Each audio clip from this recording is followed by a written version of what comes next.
Petri Wine brings you Basil Rathbone and Nigel Bruce in the new adventures of Sherlock Holmes.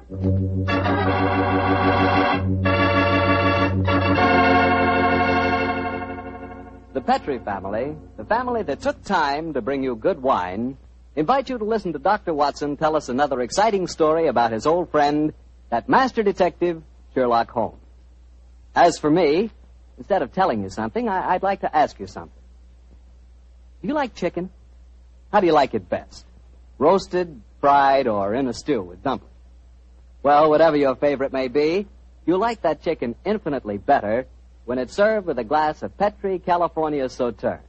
Now there's a combination. Chicken and Petri Sauterne.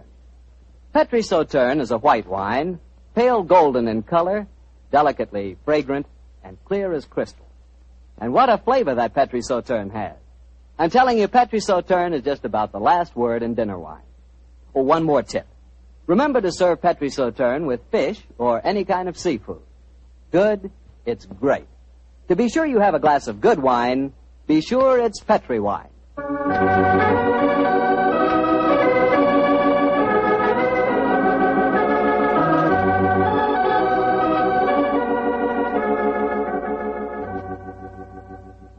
And now I'm sure our good friend Dr. Watson's expecting us. Let's go in and join him.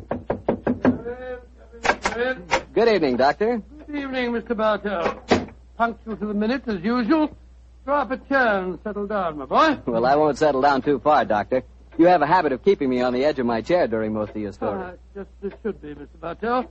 I hope tonight will prove no exception, so light up your pipe and I'll get on with my story. Doctor, from the hints you gave us last week, it sounded like quite a thriller. How did it begin? On a cold winter morning in 1897, Holmes and I, our breakfast just concluded, sat on either side of a cheery fire in our Baker Street lodging. A thick fog rolled down between the line of dun-colored houses, and the opposite windows loomed like dark, shapeless blurs through the heavy yellow reef. Another London pea souper, huh, Doctor? Exactly, Mr. Bartell. Our gas was lit and shone its flickering light on the white cloth and glimmer of china, for the breakfast table had not been cleared. Holmes was busy cross-indexing his record of crime, while I was engrossed in one of Clark Russell's fine sea stories. Our morning was not destined, however, to be a quiet one. For shortly after 11 o'clock, Mrs. Hudson ushered a young lady into our room. A young lady who seemed to be in serious trouble. Sit down, won't you, young lady? I'm Dr. Watson, and this is Mr. Sherlock Holmes. How do you do, gentlemen? I must apologize for not giving my name to your housekeeper, but I have to be so careful. Yes, we quite understand, my dear. Of course, you're wondering who I am and what's brought me here. My own theory would be that you are Miss Harriet Irving, and that you've come to me to elicit my aid in proving that Mr. Binion did not murder your father. Holmes, what on earth are you talking about? You're absolutely correct, Mr. Holmes. But how did you know? I deduced it, Miss Irving. You're wearing very new and extremely expensive mourning, presumably for the first time, since a few basting threads are still in evidence. You wear no ring, so evidently you're not in mourning for a husband. The only man whose death the papers announced in the past few days and who left a young daughter wealthy enough to purchase such garments is Sir Edward Irving. And since the police have already made an arrest, obviously wish me to disprove the police theory and intercede for young Binion. Mr. Holmes, you're wonderful. That's just what I want you to do. You will, won't you? Miss Irving, I've studied the newspaper reports very carefully. It would seem to me that Scotland Yard has arrested the right man. Well, I'm very sorry, but I didn't read the newspaper reports. I haven't the faintest idea what you're both talking about. Then let me bring you up to date, my dear fellow. And please correct me, Miss Irving, if I make any mistakes. Now, 3 days ago, Sir Edward Irving, the father of this young lady, was found stabbed to death in his study. The only entrance to the study is through an anteroom, where his secretary had been sitting ever since Sir Edward was last seen alive. And the secretary swore that no one had entered or left the study. Secretary's name being Binion, I suppose. Yes, under the circumstances, it's hard to see that any other arrest was possible. And yet I know he's innocent, Mr. Holmes. Oh, and how do you know that, Miss Irving? We were in love. We were going to be married. I don't care what the police say. A woman knows these things. Robert Binion did not kill my father. Did your father approve of the engagement? Well, no, not exactly. If one were to be exact, Miss Irving, wouldn't one say that your father absolutely forbade the marriage? Yes, he did. And Inspector Lestrade assumed that was the motive for the murder. Well, sounds logical, I must say. Does your father have any other relatives living, Miss Irving? His brother, my Uncle Peregrine. He lives a hermit's life in the country. We've seen very little of him in the last few years. Was he left anything under your father's will? No, I was the sole beneficiary. Please help me, Mr. Holmes. If you'll just talk to Robert, you'll know he's not guilty. Oh, there's no harm in talking to him, Holmes. After all, our old friend Lestrade handled the case, and he's made a good many mistakes in the past. Oh, haven't we all, old chap? Well, Miss Evan, I'll do what I can, but I promise nothing. Bless you, Mr. Holmes. Where is your fiancé being held? At Scotland Yard. I talked to him there just before I came to you. Scotland Yard, eh? Splendid. We can talk to Lestrade at the same time. Watson, your hat... My hat and coat? Precisely, old fellow. Your hat and coat.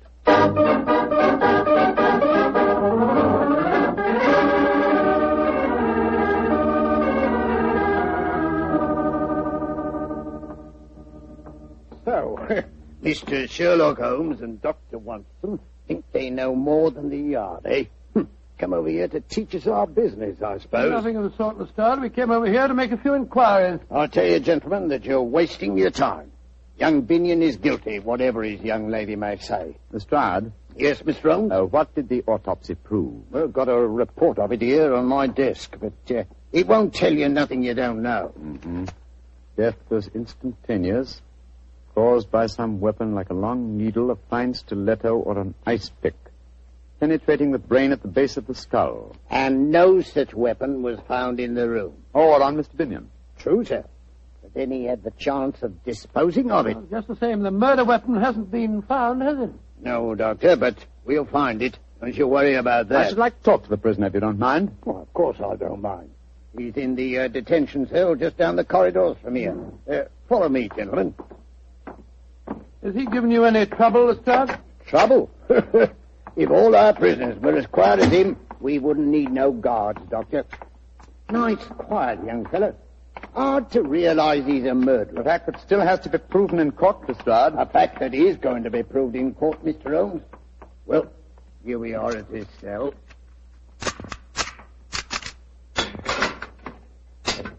You've got visitors, Binion. Very distinguished visitors. Who are you, gentlemen? My name is Holmes, Sherlock Holmes, and this is my colleague, Dr. Watson. I'm sorry to see you in this plight, Mr. Binion. Mr. Sherlock Holmes. Then Harriet did come and see you when she left you. I'm so glad. You'll get me out of this mess. I know you will. Even Mr. Sherlock Holmes can't get you out of this one, young fellow. Mr. Binion, I promised your fiancé that I'd try and help you. My obvious course is to go to Sir Edward's house and examine the room in which the tragedy occurred. But before I do that, I'd like to ask you a question or two. Ask me any question you want to, sir. It was you who discovered the body, I understand. Yes, Mr. Holmes. Please describe the circumstances. Sir Edward was in his study. I'd been working in the anteroom adjoining. At 5 o'clock, I went in to say good night to him, and I found him slumped in his chair, dead, with blood streaming down the back of his head.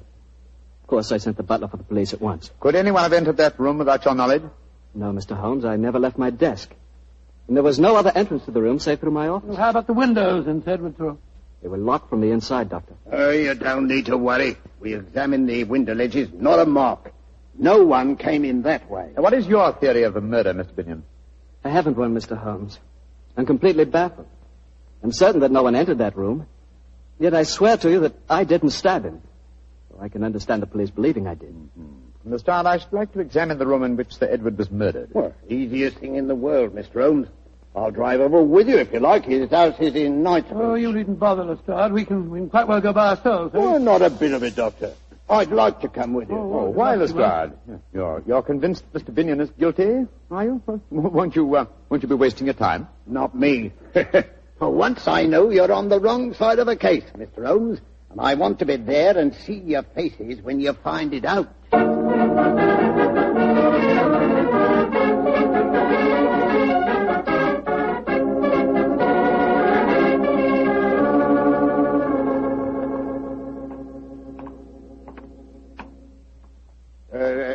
This is the house, Mr. Holmes. Yes, it's an imposing-looking place, I must say. I imagine, Lestrade, that you still have a police guard inside. Oh, yes, Doctor. There's been a sergeant guarding the dead man's room day and night. We still haven't found the missing weapon, you know. Yes, gentlemen. I'm Inspector Lestrade of Scotland Yard. We wish to examine the house. I must see your identification, sir. What are you talking about? I've been in and out of this house half a dozen times. I have my orders, sir. Oh, very well. Is Miss Irvin at home? Miss Irvin is not receiving, sir. Great Scott, man, can't you give us any information? There's been tragedy in this house, sir, and the truth of it's not known yet. I'm not answering any questions that I don't have to. There now. Does this police guard satisfy you? Inspector Lestrade. Very good, Inspector. You may come in. May I direct you, gentlemen? No, thank you. I know this house nearly as well as you do. I think not, Inspector. I've served here for 27 years. Now, gentlemen, if you're not needing me, I'll return to my quarters. Bless my soul. That's a sinister-looking chap if I ever saw one. Yes, and he knows something. You see, Lestrade, there is a possibility that Binion is innocent. Yes, I began to see that, sir, when you were talking to the butler. You're being very cryptic. What other possibility are you talking about? The possibility that Binion, the arrested man, is shielding the real murderer. And whom would he be most certain to shield? You mean his fiancée, Miss Irvin? That's right, old fellow. What? Here we are. This is the anteroom where young Binion worked. And that door there leads into the study where Sir Edward was found. Nothing been touched, of course, since the discovery of the crime? Oh, no, Mr. Holmes. That's why we've had a constable on duty in there night and day. Before the trial, we're bringing experts in to test the room for secret panels or anything of that kind. Let's examine the dead man's room, shall we? Right you are, Mr. Holmes.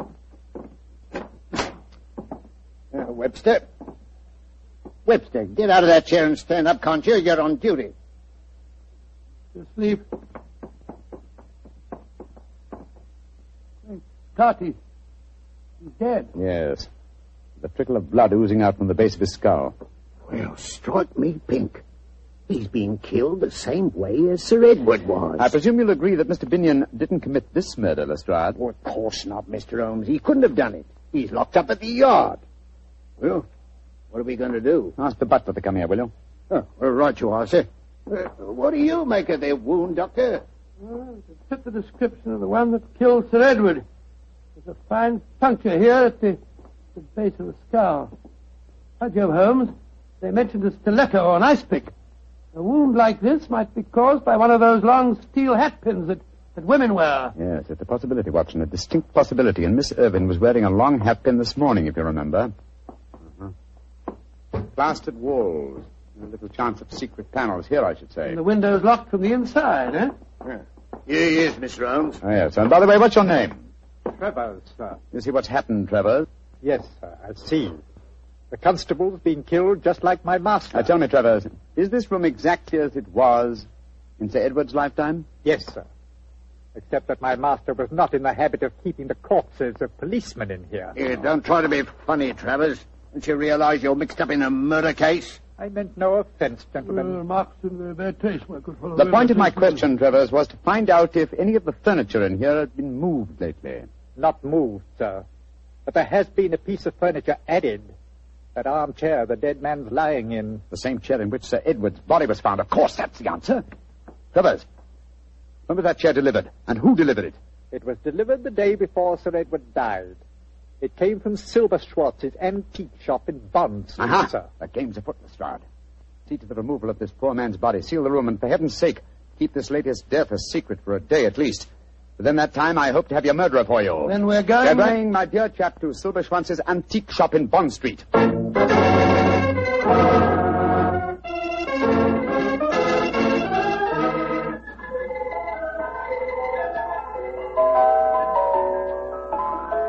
Those old music boxes are quite charming, Holmes, aren't they? Yes, but where's Mr. Silberschwanz? This is probably him. What a fine-looking old fellow. Oh, Mr. Silberschwanz. Yes, gentlemen. You are interested in musical boxes? No, sir, in chairs. Particularly in the handsomely carved chair you delivered to Sir Edward Irvin a few days ago. Ah, yeah, magnificent specimen. He's pleased with it? He was found dead in it, Mr. Silverstone. And half an hour ago, someone else was found dead in it also. That chair was one of a pair, wasn't it? Yeah, but... Liebe Gott im Himmel. That's impossible. Please to follow me. I will show you it's not possible. Look at the chair. It's exactly like the same one as Sir Edward's house. Oh, my friend, but there's such a difference. 15th century Italian, isn't it? Yeah, this is one of a pair of the famous Malipiero armchairs. There are only 3 pairs in the world, my friend. of this pair, one, the one I delivered to Sir Edward, is simply a great specimen of the carver's art. This one, its mate, looks exactly like it, does it not? Exactly. I can't see any difference myself. You would if you sat in it, old chap. Precisely. That is why I have these cords stretched from one arm of the chair to the other. If anyone were to sit in it, well, sometimes nothing will happen. But sooner or later, a hand will press on this hidden spring in the arm here, and death will strike. But nothing happened when you pressed the spring then, Mr. Silverthorne? No, I don't understand. I do. This is the harmless chair. The lethal one was sent to Sir Edward. He sat in it, accidentally pressed the spring and drove the fatal needle into his brain. Just as that poor constable did today. Sir Edward bought both chairs, I presume? Yeah, I would not sell it. No, it's a pair separately. Then why didn't you deliver both at the same time? He was afraid of the deadly one. He asked me to keep it here until he found a safe place for it in his home. Mm-hmm. And some devil switched the arm cord from the fatal chair to the harmless one so that you delivered death to Sir Edward. There is a subtlety in this crime worthy of the fiendish maker of the chairs himself. Silberschwanz. Yeah, mein Herr. Didn't Malapieri die of being tricked into seating himself in one of his own chairs? Yeah, he did. Ah, poetic justice. I'm much obliged to you, Silberschwanz. Now I think I know how to trap our killer.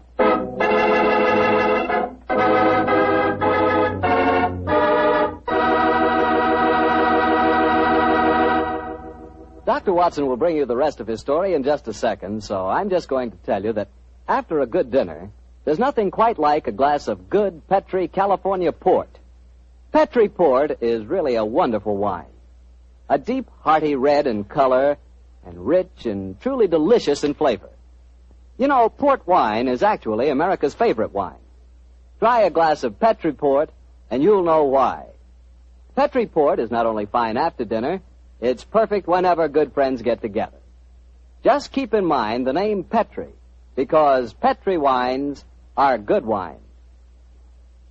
Well, Dr. Watson, this is quite a story you're telling us tonight.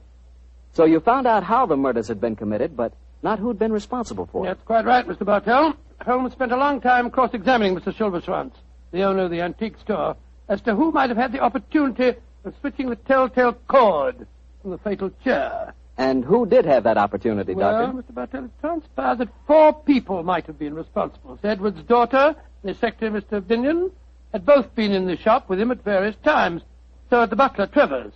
The 4th suspect was Sir Edward's eccentric brother, Peregrine, who it appeared had dropped into the shop the day after the purchase had been made. With this last information, Holmes became very excited and launched into eager preparations, which ended a few hours later when we found ourselves disguised as furniture removers, driving a van along a quiet country lane near Dorking as we approached the house of Sir Edward's brother, Peregrine.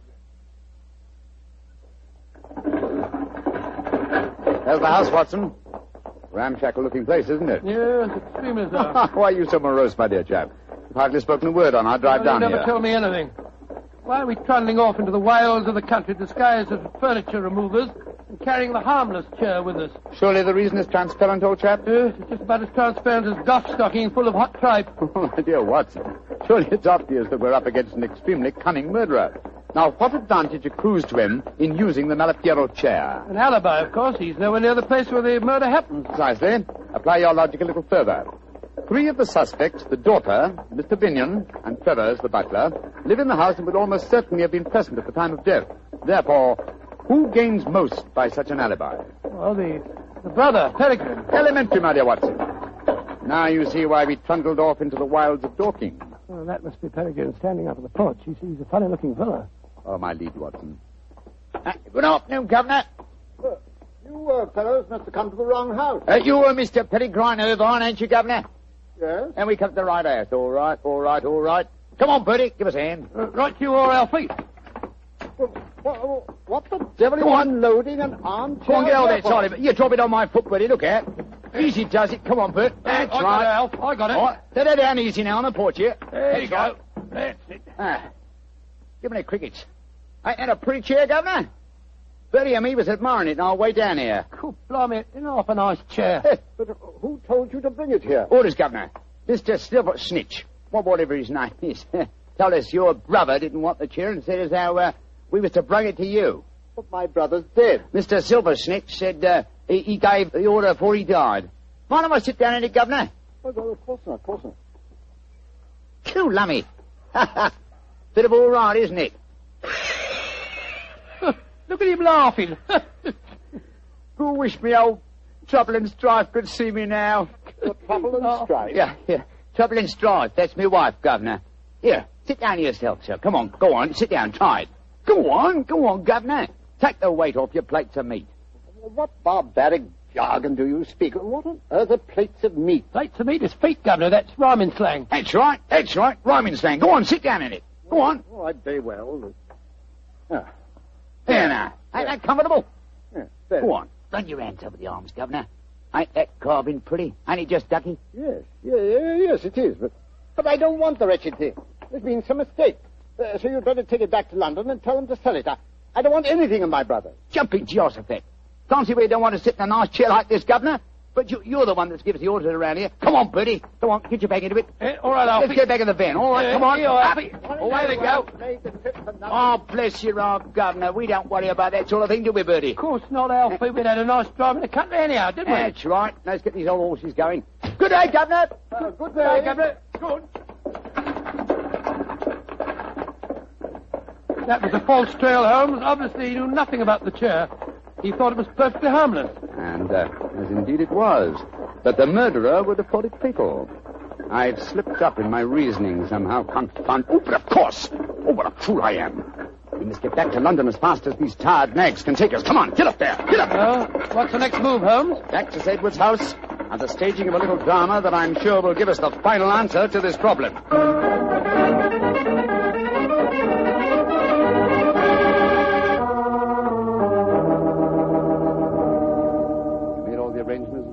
Yes, Mr. Holmes, I've got Miss Irving, young Binion, and the butler waiting outside. And no one knows we switched the chairs. Splendid. You're sure that this is the harmless chair, Holmes? Of course I am. Look here. I sit in it. So, run my hands over the arms. Yes, this chair is harmless, as every person save one will know.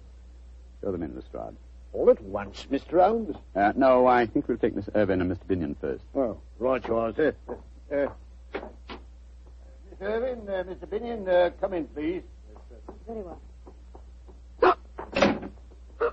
Oh, Mr. Holmes. What's the matter, Miss Irving?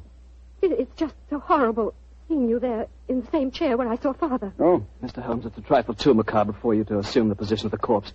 Please get up. But it seems to be the most comfortable chair in the room, and I do like my comfort when I interrogate witnesses. However, it's hardly chivalrous, is it? Miss Irving, please sit down, won't you? I don't like to sit down in the chair in which Father died. Oh, Miss Irving, we couldn't bear to see you standing. Very well, then. Don't sit down, Harry. Why not, Binion? What's the matter? Isn't the chair safe? No, it's Then not perhaps you that. care to sit in it. To prove that the chair is safe. No, I... Sit down. Very well. There.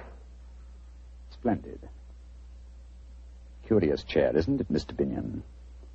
I wonder about these carvings on the arms. They look almost as if they might activate concealed springs. I wonder what would happen if I... No, for heaven's sakes, Mr. Holmes, you're trying to kill me. Kill you? Then you know how Sir Edward and the policeman were murdered, eh? I knew it must have something to do with the chair. You knew more than that, Robert. You planned it. I remember now that when we went to the shop, you... Quiet, Harry. No, Watson, don't go after them. The stride will stop him. In any case, the police are at the door. Oh, I'm tired. I think I'll sit in this rather fateful armchair. So it was young Binion all the time, eh? Yes, and he all but outsmarted me. I reasoned that somehow the murderer must have intended the device of this chair to clear him. And suddenly I saw the real motivation. How better establish his innocence than seeming to be obviously guilty, and yet leaving a trail whereby an astute deduction could seem to clear him. Yes, it was his idea that Miss Irving came to you. He used you as a cat's paw. That's right, Watson. I'm afraid this whole case is a rather humiliating experience for me. Well, why do you say that? Lestrade had arrested the right man in the first place.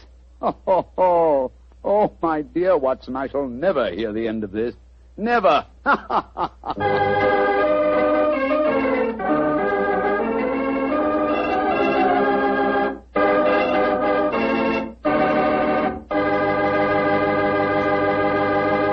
As usual, Doctor, that was a swell story. Imagine Lestrade accidentally arresting the right man. Well, he had that one coming to him. Poor fellow, he'd been outwitted by Holmes so many times he was beginning to get an inferiority complex. What about Miss Irvin? How did she take it when her boyfriend Binion has proved guilty? Well, when she realized that her sweetheart had actually murdered her father, as they say in the penny thrillers, her love turned to hate. But at first, she took it pretty badly. I can imagine so. Mr. Bartell, my boy, that's one of the disadvantages of being a detective. When you bring the guilty to justice, you very often cause the innocent to suffer too. Believe me, never become a detective. Stick to being a wine expert. You calling me a wine expert? Now, wait a minute, Doctor. All I know about wine is that it either tastes good or it doesn't. And I know that Petri wine always does taste good. And I know why, too. It's because the Petri family has been making wine for generations. The art of turning luscious, sun-ripened grapes into fragrant, delicious wine is their heritage. A heritage handed down within the Petri family from father to son, from father to son. What particular type wine you prefer is, of course, a matter of your personal taste. But let me assure you of this. Whatever type wine you desire, for any occasion, you can depend on any wine that bears the Petri label. Petri took time to bring you good wine. And today, that name Petri is the proudest name in the long history of America's wine. Well, Dr. Watson, what new Sherlock Holmes adventure are you planning to tell us next week? Next week, Mr. Bartell, now let me see, next week. Next week, I'm going to tell you a strange story that took place in one of the smaller states of Middle Europe. It concerns a young prince, a most unusual concert, and a beautiful contralto who sang 2 days after we'd seen her die at the hands of the firing squad. I call the story The Haunting of Sherlock Holmes. Doctor, that's one I've got to listen to. Yes, Mr. Bartell. And everyone should also listen to what Secretary of Agriculture Anderson says about saving used kitchen fats. We've all got to keep turning in every bit of used fat. Take it to your meat dealer. The shortage of fats is worse now than ever it was. And unless we help, and we all help, we'll all be faced with a serious shortage of soap. Yes, and a serious shortage of paints, lubricating oils, drugs, and many other things that require fats in their manufacture. It's up to us. Keep turning in every bit of used kitchen fat. Tonight's Sherlock Holmes adventure was written by Dennis Green and Anthony Boucher and was suggested by an incident in Sir Arthur Conan Doyle's story, The Musgrove Ritual. Music is by Dean Faulkner. Mr. Rathbone appears through the courtesy of Metro-Goldwyn-Mayer, and Mr. Bruce through the courtesy of Universal Pictures, where they are now starring in the Sherlock Holmes series.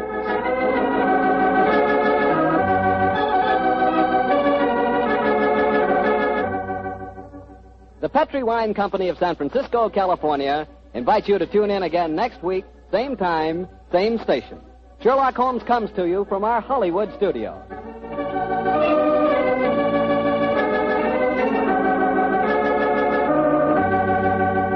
This is Harry Bartell saying goodnight for the Petri family. For a solid hour of exciting mystery dramas, listen every Monday on most of these same stations at 8 o'clock to Michael Shayne, followed immediately by Sherlock Holmes. This is the Mutual Broadcasting System.